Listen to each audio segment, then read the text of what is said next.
Welcome back to Making Sense Conversation, the podcast. I am Washeken Dwati, and so good to have you back. So good to be back.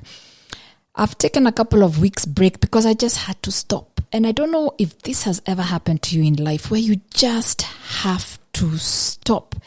And you can't tell why. Sometimes there's no reason, but you just feel life has snuffed the air out of you. And sometimes there is a reason. And I know, having talked to people, there was job losses that have made people stop, trouble at home, trouble with relationships. And sometimes it's not choice, it's circumstance. You're retired, you've been retrenched, there's a sickness, you've gone through an illness, and you just have to stop. And sometimes, you've decided to take a break. So there are so many reasons. And whether this has happened to you out of choice or circumstance, it's that season where you stopped. You may have not wanted to, but you stopped. So today, that's what happened to me the last couple of weeks. I just had to stop. And I want to talk about the value of stopping. This is not the first time. I didn't plan on it. But as I said, I just felt the air was snuffed out of me. And if I came back onto this podcast to talk, I've always promised you I'll talk from an authentic place. That would not have been authentic. And this platform is about authentic conversations. But no matter what the circumstance has been, there is value in stopping. Now I'm just going to use an example from a very, very, very long time ago to emphasize the message I'm trying to get across today. I just started my business and I was doing financial planning one-on-one with clients. And at that time, it was the brokest season of my life. Yet I had this crazy idea to start helping people with money. A lot of times because of my own circumstances. When I stopped and came out of employment and tried to start a business, I then understood that how I was dealing with my money was not sustainable, despite working in a financial industry. And I started helping people with their personal finances, their investment portfolios, their retirement plan for kids without having any money of my own. So I felt like a fraud. And that's when I realized the value of separating what I can do, even my own description of myself, with my circumstances. And in a nutshell, the value of stopping is that it gives you that separation. So if you have stopped, and I'm not saying don't look for another job, don't turn your business around, don't turn a relationship around. In those moments when you find yourself, you have stopped in a world that does not allow us to stop, I want you to remember there is still value in stopping. Number one, you rest. You rest. We are in this life that has told us, go, go, go, go, go, go. I know some organizations that have so many leave days untaken because people are on the go, go, go, go. So simply, you rest. That is a full sentence. Not you rest because you rest and then you rest so that you will be able to do. No, you simply rest. So in this world that is all about business, productivity, what are you doing with yourself? What's your next step? What's your 5-year plan? How about my plan for now is to stop and rest because my body needs it, my mind needs it. And if I don't stop and rest, at some point, life will teach me, or my body will teach me, or my mental wellness will teach me that I needed to take a break. So even if it's just that, resting is okay. Resting is also okay if you don't know the next plan. Resting is okay without permission. So you don't have to seek permission to rest. Why are you resting? Because I want to rest. Because I feel I need to rest. Because I am tired. There's no resting because sometimes the right thing to do is rest. So if you are found, honestly, I need to do these things, but every fiber of my being is telling me, honestly, just rest. I want you to listen to that. Rest. It is okay to rest. The second one is separation of your identity from the toil. Separation of your identity from your career, separation of your identity from your business, separation of your identity from your relationships, separation of your identity from your job. Who are you when all that is not going on? So a while ago, 4 years ago, I stopped being the CEO of my own business. And when I did that, although I knew it was the right move, I had to go through a season of feeling very irrelevant and also feeling that I have to keep coming back. In fact, what I felt most of the time is guilty. So when you stop, even if it's to rest, even if it's to separate your identity, there's this wave of guilt that comes over you because we have not been taught or ever been told that stopping is okay, not knowing what to do is okay. And I had to investigate, who am I without the job? A lot of people, a couple of weeks ago, I was coaching people who are heading towards retirement, and fear of irrelevance is their biggest fear, not even money. Who am I? When I go and meet people, because the question we like asking each other is, what do you do? Then based on the answer to that, people then gauge, is he worth me talking to, following up, or should I move to the next table? And I don't want to lie, that's what people do a lot of times. But the most important thing is, do you think you are anything when you don't have that job title? Do you think you are anything when you don't have that position? Do you think you are anything when you don't have the busyness? When your kids have left home, do you think you're anything if you're not constantly parenting? Who are you? Which then leads to the third point. You get to take stock. Who are you always leads to you taking stock. Now, in the Centonomy classes, for a while, we've used this analogy of a non-financial balance sheet. So there's a balance sheet which lists your assets, what you own, and your liabilities, what you owe. Now do this on yourself without the money. So it's not about the money. What are your assets? What are your liabilities? So in the assets, what are you good at? And I don't mean I'm good at accounting because I'm a CPA.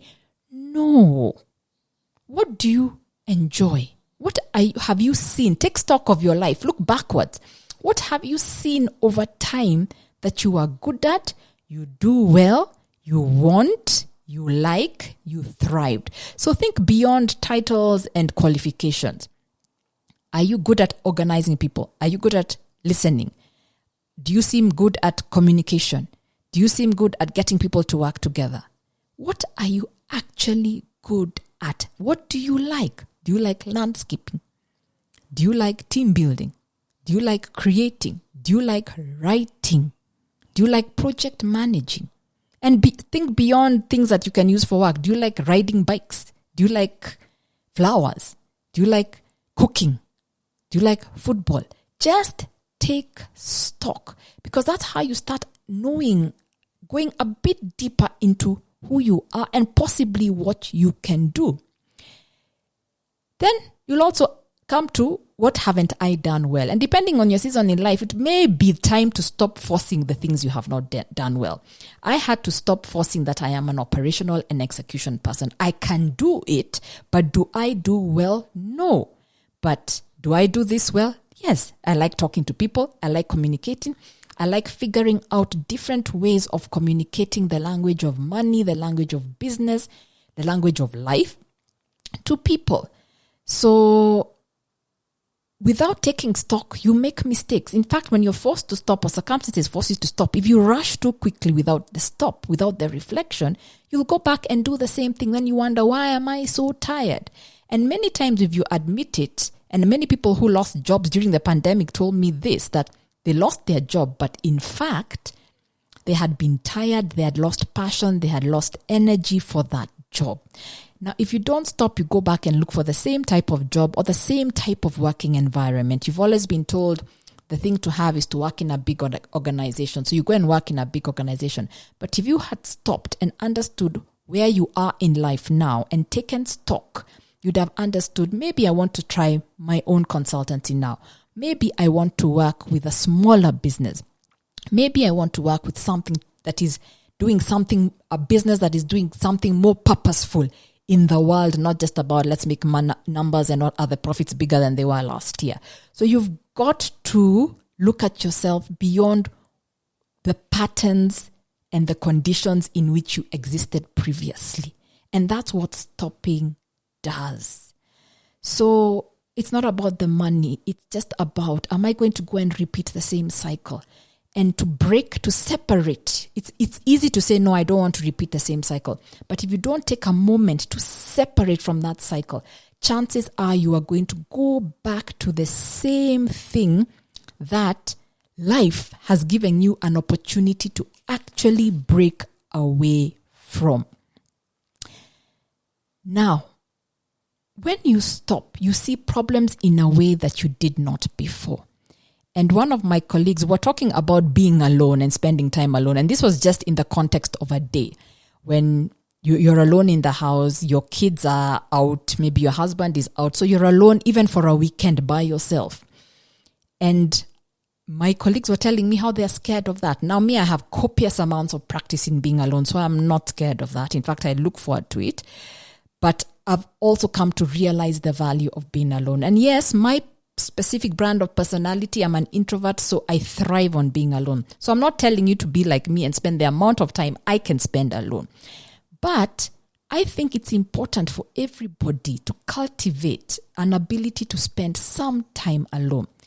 And as I said, you see problems in a different way. But first, even before the problems, the fourth point here is you face your fears.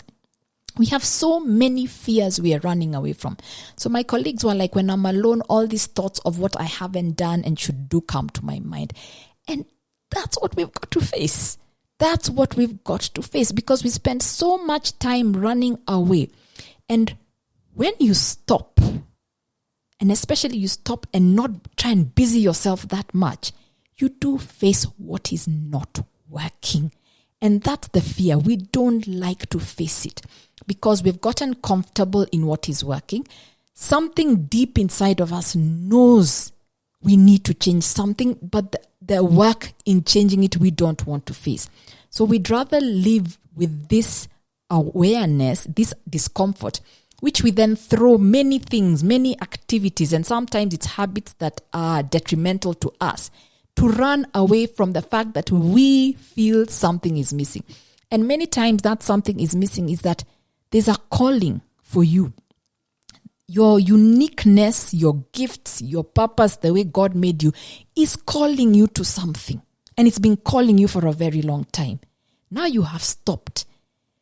You have to face the work of following that calling versus what you have always known. And yes, it is scary because we've ignored it. And sometimes the ignoring looks good. You have a high-flying job, you're earning money, you're driving the right car, you have the right family image, but you can tell something is wrong. We have to face what's wrong with our career, what's wrong in our relationships, what's wrong with our business. Why am I not fulfilled? Why am I not happy? And that is scary, but that's what stopping does. So it really boils down, do you want to live a life where you feel you are following that unique calling and purpose that is in your life? Then you have to stop enough to figure what that is, because nobody can tell you what that is. You know it, but you've hidden it under many, many, many, many things. And then finally, for today's at least for today's conversation, number 5, stopping helps you reinvent. It helps you create. You look at a new way of doing things because you've become separated enough to see it from the outside. So what you're really trying to do is see yourself, see your life, see your purpose, see your mission, draw out that vision, but from the outside. Because when you're inside the circumstance, you many times cannot see it. By stopping, I'm now able to see my business and the opportunities from a very different side. By stopping, I was able to start talking to people who are in a completely different field. I didn't go and sit with finance people. Completely different field. And they have given me new ways of looking at things. I may never have plugged into those networks if I was still focused on doing the things I do every day, all the time, without changing something up. Yeah. So no matter how we do it, we have to try and break our routines every so often. So for me, when I stopped, I had written Making Sense, the book. I hope you have it. But written Making Sense, the book, whilst I was doing everything. And my first manuscript it read like a how-to book. It was very theoretical. It was practical. But when I stopped and looked at it from the outside, I realized I was bored with my own book. And then it became a storybook. So Making Sense is actually a collection of stories of people's journey with their personal finances. So how they've gotten from point A to point B, how they grew up with money in their relationships, through the eyes of people's stories, people that I could relate to, people that you can relate to. That happened because of stopping. And many people have gotten value out of it being written in that way. So remember, the way you're seeing things today is not the only solution. And sometimes the answer is to stop. Sometimes even you've been advised by other people.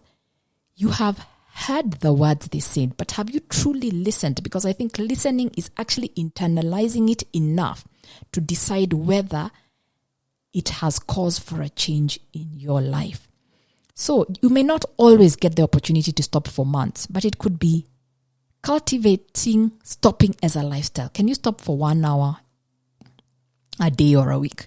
Can you stop for a day every week, every 4 weeks? Can you stop for a week? Can you stop for a year? I started practicing stopping because when I started Centonomy, I had to work a lot of Saturdays, and I found that I could try and do it, wake up with the rest of the world on Monday morning and get on it, but I was too exhausted. So, and I also had a young child at that time, so weekends really were not rest. The only time I could rest was Monday because the nanny was back and I didn't go to work, and I just made it a day. At least I would try the morning where I've switched off, I'm resting. Sometimes I'm thinking, sometimes I'm just resting, and I felt so much guilt about it.